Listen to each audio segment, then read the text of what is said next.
très mécontents. Entre eux et la police, il y a des affrontements. Ils manifestent contre l'augmentation des frais d'inscription. Il faut 150 000 francs pour avoir droit à l'instruction.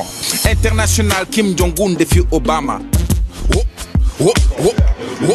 On va copier tout ce qui se fait sur un journal normal. Et dans un journal normal, il y a le reportage, il y a les débats, bien sûr, il y a les invités, mais plutôt une météo de toutes les revendications sociales. Tout pas, le Wolof c'est dans un instant, l'information sans chichi, le journal rappé, ne partez surtout pas, le Wolof c'est dans un moment, la vraie et bataille médiatique. Le ton du journal est satirique, il est humoristique. Et justement, c'était ça le but du jeu, c'est de faire de sorte que le journal ait un ton décalé. Donc, on n'est pas des journalistes, avant tout, on est des artistes. Donc, on s'est dit, on allait créer.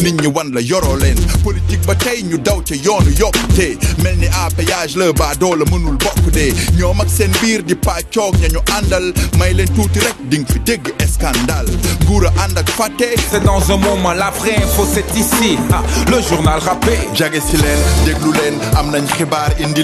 Surtout l'originalité, le fait de rapper le journal, vraiment, c'était inimaginable. Et de voir que ce sont des rappeurs même qui le font, ce ne sont même pas des journalistes. Bon, c'est un peu ciré, quoi. C'est ce qui a fait que je m'étais à le suivre. Au début, c'était marrant, mais à la fin, j'ai compris que c'était un vrai engagement social. Mais